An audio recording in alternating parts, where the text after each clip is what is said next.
ഞാൻ ഇപ്പോൾ പാനാണ്ട് വിശേഷം. ഇവിടുത്തെ കുറച്ചു നേരം മുമ്പ്, ഒരു അരമണിക്കൂർ മുമ്പ് വിളിച്ചൊരു ലോയർ സ്ത്രീ, വേറൊരു ലോയർ സ്ത്രീ, കഴിഞ്ഞ ദിവസം അബ്ദുൽ ഫത്തയെ കണ്ട ലോയർ സ്ത്രീ അല്ല, വേറൊരു ലോയർ സ്ത്രീ, അവരുമായിട്ട് അവർ തന്നെ ഫോണിൽ, ഇവിടുത്തെ മെയിൻ ഓഫീസിലെ ഫോണിലേക്ക് വിളിച്ചിട്ട് നിമിഷയെ വേണം എന്ന് പറഞ്ഞിട്ട് അവിടെ തന്നെ വിളിച്ചായിരുന്നു. ഞാൻ പോയി ഫോൺ അറ്റൻഡ് ചെയ്തു. അന്നേരം അവരെന്നോട് പറയുന്നത് ഇങ്ങനെയാണ്: വധശിക്ഷ നടപ്പാക്കാനുള്ള ഡേറ്റ് ഫിക്സ് ചെയ്തു എന്നാണ് പറയുന്നത്. അതിൻ്റെ ഓർഡർ ഇവിടെ ജയിലിൽ വരെ എത്തിയിട്ടുണ്ട് എന്നാണ് പറയുന്നത്. എന്ന് വെച്ചാൽ അതിപ്പോൾ ജയിലിലെത്തുന്നത് എല്ലാവരുടെയും സൈനോട് കൂടി ആയിരിക്കും ഇവിടെ എത്തുന്നത്. എന്ന് വെച്ചാൽ എന്തായിരിക്കും, ഇപ്പോൾ അവരുടെ ഈദും റംസാനൊക്കെ കഴിയുമ്പോഴത്തേനും നമ്മളെ തീർക്കാനുള്ള പരിപാടി. ഹലോ, നമസ്കാരം. നമ്മളിപ്പോ കേട്ടത് നിമിഷ പ്രിയയുടെ ശബ്ദ സന്ദേശമാണ്. അവരുടെ വധശിക്ഷയ്ക്കുള്ള ഡേറ്റ് ഫിക്സ് ചെയ്തു എന്നും പറഞ്ഞാണ് അവര് വോയിസ് വിട്ടിരിക്കുന്നത്. മരിച്ച യമൻ സ്വദേശിയുടെ കുടുംബാംഗങ്ങള് മാപ്പ് കൊടുത്തെങ്കിൽ മാത്രമേ നമ്മുടെ ഈ നിമിഷ പ്രിയയ്ക്ക് ഇനിയും ഇതിൽ നിന്നൊരു മോചനം ലഭിക്കുകയുള്ളൂ. അത് അവർ കൊടുത്തെങ്കിൽ മാത്രമേ ആ മോചനം സാധ്യമാകുകയുള്ളൂ. ഇനി നിമിഷയെ മോചിപ്പിക്കാൻ വേണ്ടിയിട്ട് എല്ലാവരും കൂടെ പിരിച്ചെടുത്ത ഒരു 38 ലക്ഷം രൂപ സാമുവൽ ജെറോം എന്ന ആളിനെ ഏൽപ്പിച്ചിരുന്നു. ഇപ്പൊ അറിയാൻ കഴിഞ്ഞത് ആ പുള്ളിക്കാരനെ കുറിച്ചും ഒരു വിവരവും ഇല്ലെന്നാണ് അറിയാൻ കഴിഞ്ഞത്. ഇപ്പൊ എനിക്ക് നിങ്ങളോട് പറയാനുള്ളത്, ഇപ്പൊ ഒത്തിരി പിള്ളേർ ഇങ്ങനെ നേഴ്സിംഗ് പഠിച്ച് വിദേശങ്ങളിലേക്ക് പോകുന്നുണ്ട്. നിങ്ങൾ എന്തിനു വേണ്ടിയാണോ ഇവിടുന്ന് ജോലിക്ക് പോകുന്നത്, ആ ജോലി ചെയ്യുക. അവിടുത്തെ റൂൾസ് ഒക്കെ നമ്മുടെ ഇന്ത്യയിലെ റൂള് പോലെയൊന്നുമല്ല. ഒരാളെ കൊന്നു കഴിഞ്ഞു കഴിഞ്ഞാൽ വധശിക്ഷയ്ക്ക് അപ്പുറം അവിടെ വേറെ ഒരു നിയമം ഇല്ല അവിടെ. അതുകൊണ്ട് ഇങ്ങനെയൊക്കെയുള്ള ന്യൂസുകൾ കേട്ടിട്ടെങ്കിലും ഇനിയും ജോലിക്ക് പോകുന്ന കുട്ടികളെങ്കിലും ഇങ്ങനെയുള്ള അപകടങ്ങളിൽ നിന്നും ചെന്ന് ചാടാതിരിക്കാൻ നിങ്ങൾ ദൈവത്തെ ഓർത്ത് ശ്രദ്ധിക്കണം. ഉള്ളത് കൊണ്ട് ഓണം പോലെ എന്ന് വിചാരിക്കുക. നമ്മൾ എന്താണോ പഠിച്ചത് അത് ചെയ്യുക. ഇങ്ങനെ തട്ടിപ്പുകൾ കാണിക്കാൻ പോകുമ്പോഴാണ് ഇങ്ങനെയുള്ള വലിയ പ്രശ്നങ്ങളൊക്കെ ഉണ്ടാകുന്നത്. ഇപ്പൊ നിമിഷയ്ക്ക് എന്താ സംഭവിച്ചത്? നിമിഷ ഒരു നേഴ്സ് ആയിരുന്നു അവിടെ. അവര് അത് കഴിഞ്ഞിട്ട് അവർക്ക് സ്വന്തമായിട്ട് എന്തെങ്കിലും ചെയ്യണമെന്ന് കരുതി. അപ്പൊ അവിടെ സ്വന്തമായിട്ട് എന്തെങ്കിലും ഒരു ബിസിനസ് നടത്തണമെങ്കിൽ അവിടുത്തെ പൗരന്മാരായിരിക്കണം, അവർക്ക് മാത്രമേ പറ്റത്തുള്ളൂ. അന്നേരം നിമിഷ വളഞ്ഞ വഴി കണ്ടുപിടിച്ചു. അവിടെയുള്ള ഒരു പൗരനെ ഹസ്ബൻഡ് ആണെന്ന് കാണിച്ചുകൊണ്ട് പുള്ളിക്കാരി ഒരു ക്ലിനിക്ക് സ്റ്റാർട്ട് ചെയ്തു സ്വന്തമായിട്ട്. അതാ നിമിഷ ചെയ്ത ഏറ്റവും വലിയ തെറ്റ്. ആ മനുഷ്യൻ എങ്ങനെയുള്ള ആളാണ്, എന്ത് സ്വഭാവമുള്ള ആളാണ്, അന്യ രാജ്യക്കാരൻ. നമുക്കിങ്ങനെ പെട്ടെന്ന് അങ്ങനെ ഒരാളെ നമ്മൾ വിശ്വസിക്കാൻ പാടില്ല.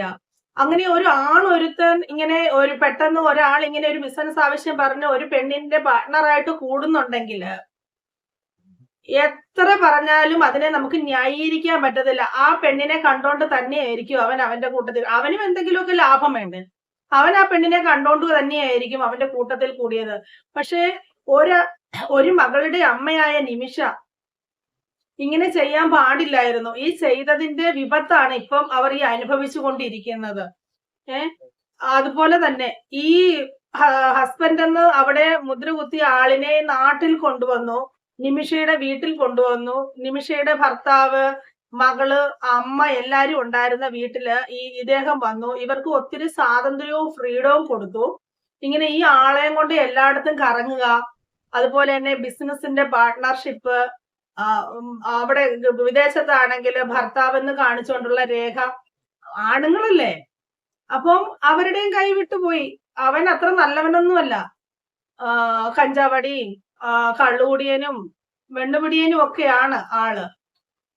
പക്ഷെ നിമിഷ ഇത് നേരത്തെ ചിന്തിക്കണമായിരുന്നു. നിമിഷേനെ ഒരിക്കലും ന്യായീകരിക്കാൻ പറ്റത്തില്ല ഇങ്ങനെ ഒരു ബന്ധത്തിൽ ചെന്ന് ചാടിയതിന്.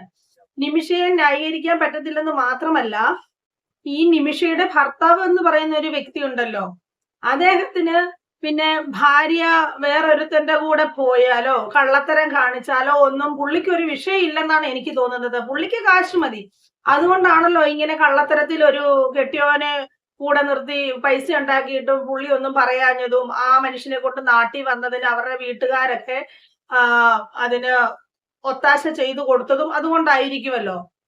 അവർക്ക് പണം മതി. ഇപ്പൊ നിമിഷ എങ്ങനെ പോയാലും അവർക്ക് പണം മതി, അതായിരിക്കും അവരുടെ ചിന്ത. എത്ര കിട്ടിയാലും നമ്മുടെ മലയാളികൾ പഠിക്കത്തില്ല. പണത്തിനോടുള്ള ആക്രാന്തം മനുഷ്യന് എത്രത്തോളം കൂടുന്നു അത്രയും മനുഷ്യന് ഇങ്ങനെ സംഭവിച്ചുകൊണ്ടേയിരിക്കും ലോകത്തില്. ഉള്ളത് കൊണ്ട് ജീവിക്കാൻ മനുഷ്യൻ ആദ്യം പഠിക്കണം. അന്നേരം തന്നെ കുറെയൊക്കെ മനുഷ്യര് നന്നാവും. ഇത്രയും ആക്രാന്തത്തിന് പോയിട്ടല്ലേ ഇങ്ങനെ സംഭവിച്ചത്.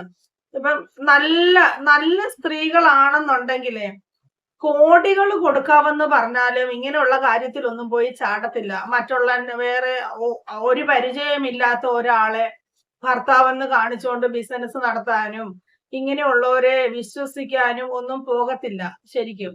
നിമിഷയുടെ പാസ്പോർട്ട് കൊടുക്കാതെ പിടിച്ചു വെച്ചു. അതുപോലെ തന്നെ ബിസിനസ്സിൽ കള്ളത്തരം കാണിച്ച് പൈസകളൊക്കെ ഇവൻ തട്ടിയെടുക്കാൻ ശ്രമിക്കുകയും കൂട്ടുകാരെല്ലാരും കൂടി കള്ളു കുടിക്കുക, എന്നിട്ട് ഈ നിമിഷയെ അവർക്ക് കാഴ്ചവെക്കാനൊക്കെ ശ്രമിച്ചു.